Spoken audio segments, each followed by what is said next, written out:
بسم الله الرحمن الرحيم الحمد لله رب العالمين والصلاة والسلام على سيد الأنبياء والمرسلين محمد وعلى آله وصحبه أجمعين ومن تبعهم بإحسان إلى يوم الدين وبعد.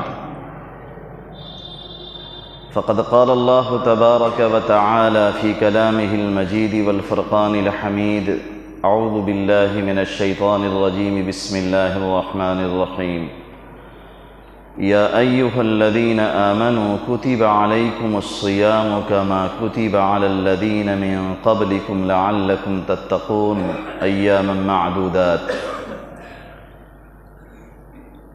وقال النبی صلی اللہ علیہ وسلم: بني الإسلام على 5: شهادة أن لا إله إلا الله وأن محمد رسول الله وإقام الصلاة وإيتاء الزكاة والحج وصوم رمضان. وقال النبي صلى الله عليه وسلم: الصوم لي وأنا أجزي به، أو كما قال رسول الله صلى الله عليه وسلم. میرے بھائیوں، بزرگوں اور دوستوں، اللہ تبارک و تعالی نے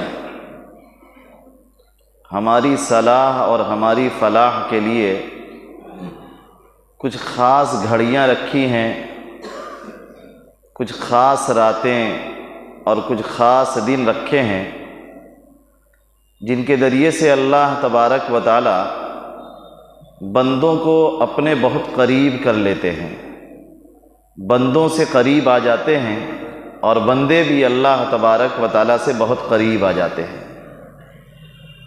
اللہ کی خاص رحمتیں ان گھڑیوں میں متوجہ ہوتی ہیں، اسی لیے ہر مسلمان ان خاص گھڑیوں میں اللہ تبارک و تعالیٰ کی طرف خصوصیت کے ساتھ متوجہ ہو جاتا ہے.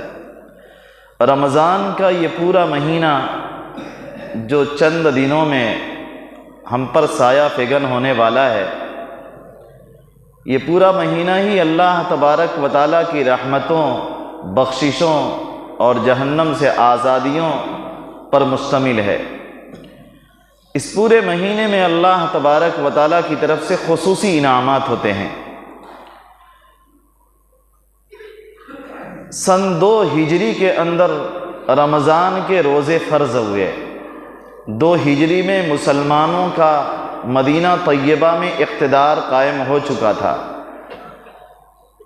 یعنی روزہ اس لیے فرض نہیں ہوا تھا کہ مسلمانوں کے پاس کھانے پینے کا انتظام نہیں تھا، نہیں، بلکہ روزہ اس لیے فرض کیا گیا تھا تاکہ مسلمانوں کو پاکیزگی عطا کی جائے، تقوی کی صفت سے مزین کر دیا جائے. اللہ تبارک و تعالیٰ نے اسی سلسلے میں آیت کریمہ نازل فرمائی: یا ایھا الذین آمنوا کتب علیکم الصیام کما کتب علی الذین من قبلکم. اے ایمان والو، تم پر روزے فرض کیے گئے جیسے تم سے پہلی قوموں پر روزے فرض کیے گئے، تاکہ تم متقی بن جاؤ، پرہیزگار بن جاؤ.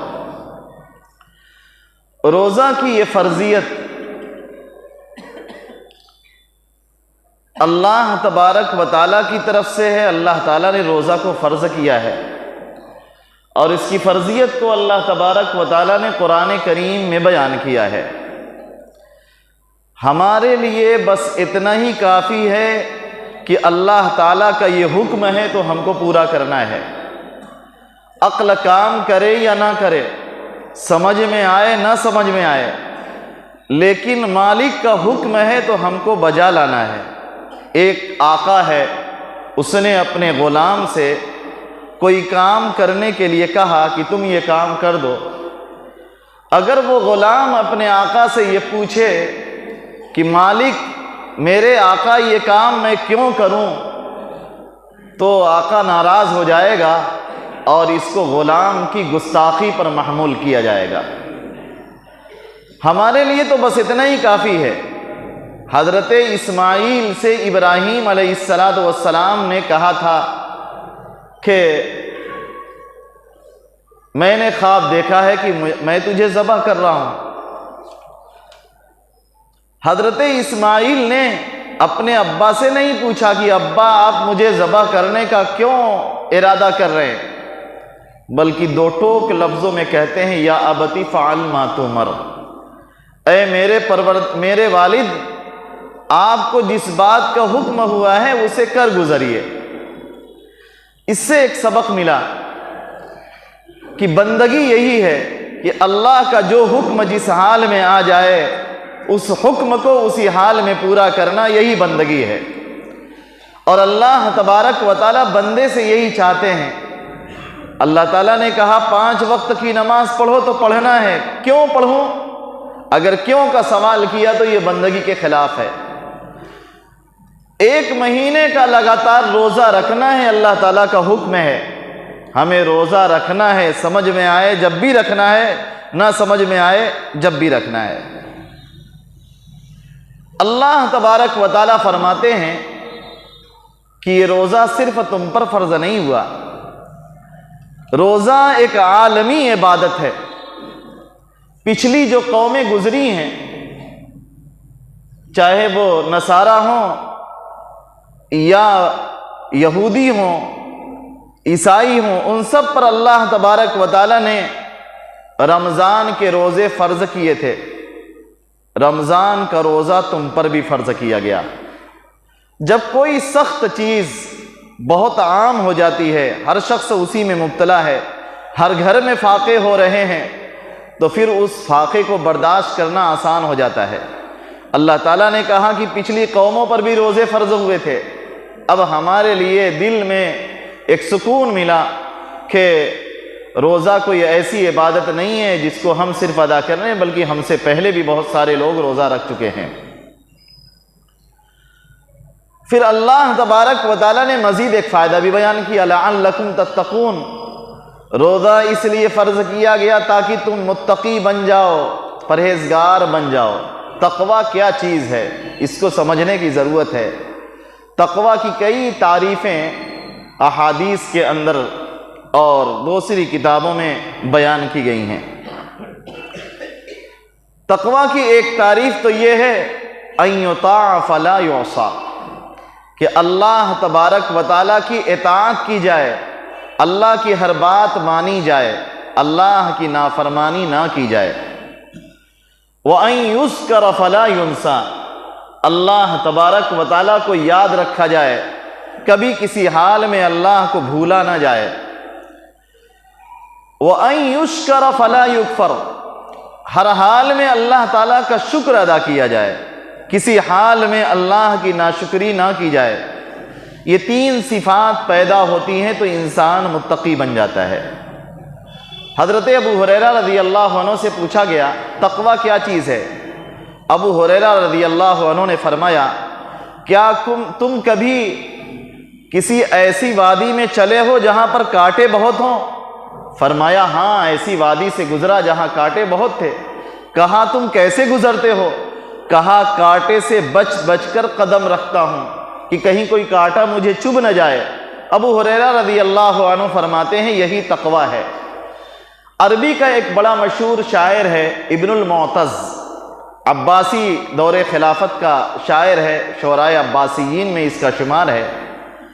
اس نے ایک شعر کہا ہے جس سے تقویٰ پر بڑی اچھی روشنی پڑتی ہے۔ شعر کہتا ہے کہ خلِ الذنوب صغیرہا و کبیرہا، کہ چھوٹے بڑے تمام گناہوں کو چھوڑ دو۔ خلِ الذنوب صغیرہا و کبیرہا ذاک التقیٰ، یہی تقویٰ ہے۔ چھوٹا بڑا ہر گناہ چھوٹ جائے، اسی کا نام تقویٰ ہے۔ چھوٹے بھی گناہ اور بڑے بھی گناہ، ہر طرح کے گناہ کو چھوڑ دینے کا نام تقویٰ ہے۔ آپ نے رمضان کے روزے رکھے اور گناہ گاری میں بھی مبتلا ہیں، آنکھوں کا گناہ ہو رہا ہے، زبان کا گناہ ہو رہا ہے، کان کا گناہ ہو رہا ہے، تو ظاہر ہے اس روزے سے کوئی نفع حاصل نہیں ہوگا، تقویٰ والی صفت آپ کے اندر پیدا نہیں ہو سکے گی۔ تقویٰ والی صفت اس وقت پیدا ہوگی کہ چھوٹے بڑے تمام گناہوں کو چھوڑ دیں۔ آگے کہتے ہیں وَاصْنَعْ كَمَاشٍ فَوْقَ أَرْضِ الشُّوكِ يَحْذَرُ مَا يَرَى، کہ تم وہ طرز اختیار کرو کہ کوئی آدمی کانٹوں کے اوپر چلتا ہے تو جو سامنے کانٹا نظر آ رہا ہے اس کانٹے سے بچ بچ کر گزرتا ہے، کوئی کانٹا مجھے چبھ نہ جائے۔ ہم کو رمضان کے اس مہینے میں یہ مشق کرائی جاتی ہے کہ کوئی بھی گناہ جو در حقیقت کانٹے ہیں وہ کوئی بھی گناہ ہمیں چبھ نہ جائیں، کسی گناہ میں ہم مبتلا نہ ہو جائیں، ہر گناہ سے محفوظ رہ جائیں۔ یہی روزے کا پیغام ہے اور یہی روزے کے ذریعے سے اللہ تبارک و تعالیٰ سکھانا چاہتے ہیں۔ شاعر آگے کہتا ہے وَلَا تَحْقِرَنَّ صَغِيرَةً إِنَّ الْجِبَالَ مِنَ الْحَصَىٰ، کہ کسی چھوٹے سے چھوٹے گناہ کو بھی حقیر نہ سمجھو۔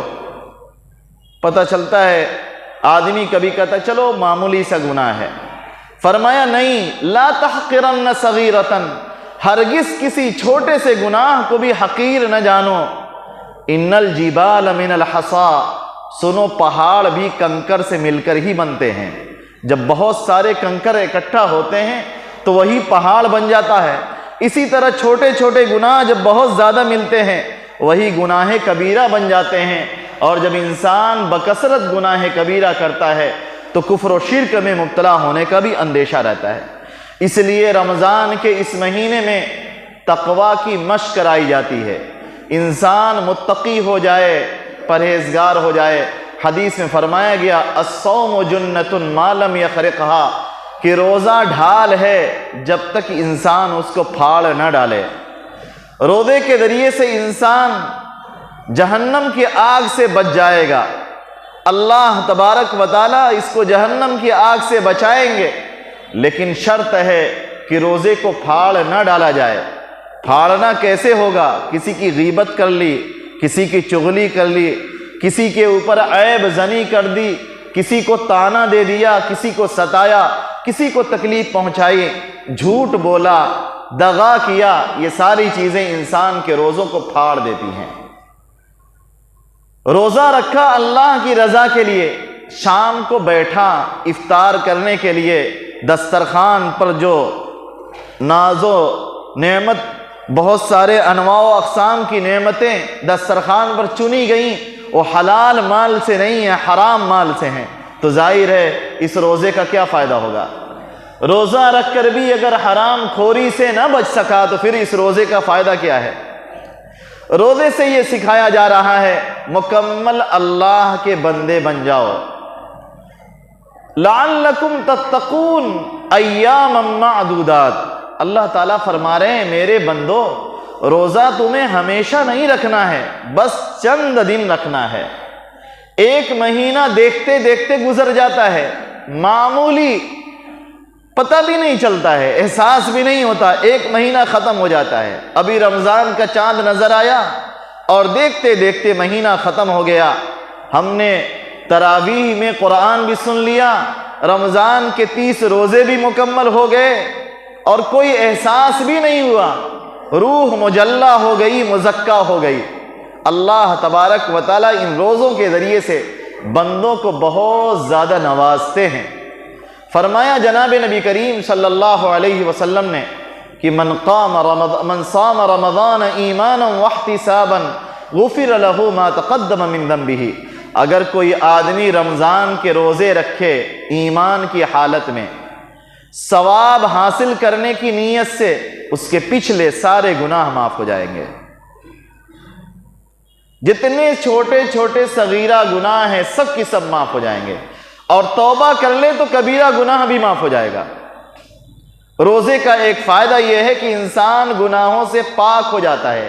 ایک حدیث میں فرمایا گیا کہ ایک رمضان سے لے کر دوسرا رمضان آنے تک بیچ میں جتنے گناہ ہوئے ہیں، اگلا یہ جو رمضان آ رہا ہے پچھلے سارے گناہوں کو معافی کا ذریعہ بن جاتا ہے، معاف کرا دیا کرتا ہے۔ رمضان میں تراویح پڑھنا سنت ہے۔ جناب نبی کریم صلی اللہ علیہ وسلم اس کی فضیلت کے بارے میں فرماتے ہیں من قام رمضان ایمانا واحتسابا غفر له ما تقدم من ذنبه، اگر کوئی آدمی رمضان میں رات میں کھڑا ہوا اللہ کے سامنے تراویح کی نماز کے لیے، وہ کھڑا ہے، فرماتے ہیں اس کے پچھلے اگر ایمان کی حالت میں ثواب کی نیت سے وہ کھڑا ہے، ریا و نمود کا جذبہ نہیں ہے، اللہ کی رضا کے لیے وہ تراویح پڑھ رہا ہے یا پڑھا رہا ہے، فرماتے اس کے پچھلے سارے گناہ معاف ہو جائیں گے۔ روزے پر کیا ملے گا؟ فرمایا الصوم لی وانا اجزی بہ۔ اللہ تبارک و تعالیٰ فرماتے، حدیث قدسی ہے کہ روزہ میرے لیے ہے۔ یا اللہ، ہم ساری عبادت تو آپ ہی کے لیے کرتے ہیں، ہم نمازیں بھی آپ ہی کے لیے پڑھتے ہیں، پھر روزے کے بارے میں خاص طور سے آپ کیوں فرما رہے ہیں؟ فرماتے اس کا مطلب یہ ہے کہ اگر آدمی نماز پڑھتا ہے تو کبھی دل میں یہ شائبہ پیدا ہو جاتا ہے کہ لوگ مجھے دیکھیں گے تو کہیں گے بڑے نیک آدمی ہیں۔ نماز تو نظر آتی ہے، لیکن روزہ رکھتا ہے بندہ تو یہ کسی کو نظر نہیں آتا، روزہ کسی کو نظر نہیں آتا، روزے میں ریا کا شائبہ بھی نہیں ہے، روزہ خالص اللہ تبارک و تعالیٰ کے لیے ہے۔ نیز روزے میں اللہ تبارک و تعالیٰ سے بڑی مشابہت اختیار کی جاتی ہے۔ اللہ کھاتے پیتے نہیں ہیں، ہم بھی کھاتے پیتے نہیں ہیں روزہ رکھ کر۔ اللہ کو بیوی کی حاجت نہیں، ہم بھی روزے کی حالت میں بیویوں سے دور رہتے ہیں، اس لیے فرمایا الصوم لی وانا اجزی بہ، روزہ میرے لیے ہے اور میں ہی اس کا بدلہ دیتا ہوں۔ اگر آپ نے کوئی بڑا کام کیا اور بادشاہ کے کسی کارندے نے آپ کو انعام دے دیا، اتنی زیادہ خوشی نہیں ہوگی، لیکن اگر آپ نے کوئی اہم کامیابی حاصل کی اور بادشاہ وقت خود اپنے ہاتھوں سے انعام دے تو اس انعام کی قدر و قیمت بڑھ جاتی ہے۔ تصور کیجئے اللہ تبارک و تعالیٰ انعام دیں گے، وہ انعام کیسا ہوگا ہم تصور بھی نہیں کر سکتے ہیں۔ اللہ اپنے ہاتھ سے خود عطا فرمائیں گے، کتنا بڑا انعام ہوگا، کتنا عظیم ہوگا، وہ تو مرنے کے بعد ہی پتہ چلے گا انشاءاللہ۔ اور فرمایا اس کو وَأَنَا أُجْزَىٰ بِهِ بھی پڑھا گیا کہ روزہ میرے لیے ہے اور میں ہی اس کے بدلے میں ملتا ہوں۔ اگر روزہ رکھیں گے اللہ خود مل جائے گا، روزہ رکھیں گے اللہ خود مل جائے گا۔ سائل ہوں گدا پرور، آیا ہوں تیرے در پر، میں تجھ سے کیا مانگوں تو ہی مجھے مل جائے۔ اگر اللہ تبارک و تعالیٰ مل جائے تو سب کچھ مل گیا، ساری نعمتیں مل گئیں۔ روزہ رکھنے پر کیا ملے گا؟ فرمایا کہ روزہ رکھنے پر یہ ملے گا کہ اللہ تبارک و تعالیٰ نے جنت میں ایک دروازہ، جنت کے 8 دروازے ہیں، ان دروازوں میں سے ایک دروازہ ہے جس کا نام ہے باب الریان۔ ریان کے معنی آتے ہیں پیاس بجھانے والا۔ فرمایا لا يدخلہ الا الصائمون، اس دروازے سے، اس گیٹ سے، جنت کے اس دروازے سے صرف روزے دار داخل ہوں گے۔ جب جنت کے اس دروازے سے، باب ریان سے روزے دار داخل ہوں گے تو ان کو پھر کبھی پیاس ہی نہیں لگے گی۔ جنت میں جانے کے بعد کیا کیا ملے گا اس کا تو اندازہ ہی نہیں ہے، لیکن روزہ رکھنے پر اللہ تبارک و تعالیٰ جس گیٹ سے داخل کرائیں گے، اس گیٹ سے داخل ہونے کے بعد کبھی پیاس نہیں لگے گی۔ تو رمضان کے یہ روزے بڑی اہمیت کے حامل ہیں۔ رمضان کے اس بابرکت مہینے میں جنت کے دروازے کھول دیے جاتے ہیں اور پورے مہینہ کھلے رہتے ہیں، سارے دروازے کھلے ہیں، کوئی دروازہ بند نہیں ہوتا، اور جہنم کے سارے دروازے بند کر دیے جاتے ہیں، کوئی دروازہ کھلا نہیں رہتا، اور رمضان بھر یہی معاملہ رہے گا۔ اور رمضان کے اس مبارک مہینے میں شرکش شیاطین کو قید کر دیا جاتا ہے تاکہ انسانوں کو بہکائے نہ، ان کے لیے نماز پڑھنا آسان ہو جائے، تلاوت کرنا آسان ہو جائے، صدقہ کرنا آسان ہو جائے، اور عبادتوں کو بجا لانا ان کے لیے آسان ہو جائے۔ اس لیے فرمایا کہ شرکش شیاطین کو قید کر دیا جاتا ہے، جنت کو آراستہ کیا جاتا ہے۔ یہ ایسا مہینہ ہے اولہ رحمت، جس کا پہلا عشرہ رحمت ہے، وَأَوْسَطُهُ مَغْفِرَةٌ، اور درمیانی عشرہ مغفرت ہے، اللہ تبارک و تعالیٰ کی طرف سے معافی کا اعلان ہوتا ہے، اور وَآخِرُهُ عِتْقٌ مِّنَ النَّارِ، اور آخری عشرہ جب آتا ہے تو جہنم سے بالکل آزادی کا پروانہ مل جاتا ہے۔ اب جہنم میں داخل نہیں ہوں گے، اس لیے کہ آپ نے 1 مہینے کا روزہ رکھا ہے، اللہ تبارک و تعالیٰ کی طرف سے یہ خصوصی انعام ملتا ہے روزہ رکھنے پر۔ تو روزے کے بڑے فوائد ہیں۔ روزہ شہوتوں کو توڑتا ہے، انسان کے اندر روحانیت کو پیدا کرتا ہے، اور انسان کے اندر بہیمیت کو اور شیطانیت کو ختم کرتا ہے۔ انسان کے لیے نیکی کرنا آسان ہو جاتا ہے۔ رمضان کے اس بابرکت مہینے میں ہم فرض نماز ایک ادا کرتے ہیں، اللہ کی طرف سے 70 فرض کا ثواب ملتا ہے۔ ایک نفل نماز پڑھتے ہیں، ایک فرض نماز کے برابر ثواب مل جاتا ہے۔ اور رمضان کے مہینے میں صدقہ کرنا بھی ہر مہینے سے زیادہ افضل ہے۔ جس طریقے سے نماز کا ثواب زیادہ، روزے کا ثواب زیادہ، روزے کا اتنا ثواب ہے، فرمایا جناب نبی کریم صلی اللہ علیہ وسلم نے کہ اگر کسی کا ایک روزہ چھوٹ جائے، رمضان کے مہینے میں کسی کا ایک روزہ چھوٹ جائے، بلا عذر اس نے ایک روزہ چھوڑ دیا، زندگی بھر روزہ رکھتا رہے گا، وہ نعمت اور وہ روحانیت حاصل نہیں ہو سکتی ہے۔ اس لیے میں اپنے تمام مسلمان بھائیوں سے درخواست کر رہا ہوں کہ رمضان کا روزہ پابندی سے رکھیں، ذرا سے بہانے سے روزہ نہ چھوڑیں، پابندی سے روزہ رکھیں۔ خاص طور سے وہ لوگ جو دکانوں پر رہتے ہیں یا تجارتوں میں مصروف ہیں، نوجوان لڑکے بہت سارے جو کپڑوں کی دکانوں پر کام کرتے ہیں، لیبری کرتے ہیں، ایسے بہت سے لڑکوں کو دیکھا جاتا ہے کہ رمضان میں روزہ نہیں ہے۔ گھر میں بہت سارے لڑکے اور لڑکیاں 15 سال کے ہو گئے، 15 سال کی عمر کو پہنچنے کے بعد وہ بالغ ہو گئے، ان پر روزہ رکھنا فرض ہو گیا ہے۔ ماں باپ کو چاہیے کہ مار کر روزہ رکھوائیں۔ اگر روزہ نہیں رکھتے ہیں گھروں سے نکال دیں، ہر حال میں ان کو روزہ رکھنا ہی پڑے گا، ترس نہ کھائیں۔ عبداللہ بن زبیر رضی اللہ عنہ فرماتے ہیں ہم چھوٹے چھوٹے بچے تھے، ہم سے زبردستی روزہ، نابالغ بچے تھے، زبردستی روزہ رکھوایا جاتا تھا تاکہ روزے کے ابھی سے عادی بن جائیں۔ تو روزے کا ماحول بنائیں، تراویح کا تمام مسجدوں میں اہتمام کریں۔ کوئی مہینہ اور کوئی تراویح، ایک بھی تراویح ہم سے چھوٹنے نہ پائے۔ یہ بار بار موقع نہیں آتا، سال کے 11 مہینے کمانے کے لیے ہیں اور ایک مہینہ آخرت بنانے کے لیے اللہ تبارک و تعالیٰ نے دیا ہے۔ اس مہینے میں آخرت بنائی جائے۔ اللہ مجھے بھی توفیق عطا فرمائے، آپ حضرات کو بھی توفیق عطا فرمائے۔ وآخر دعوانا الحمد للہ رب العالمین۔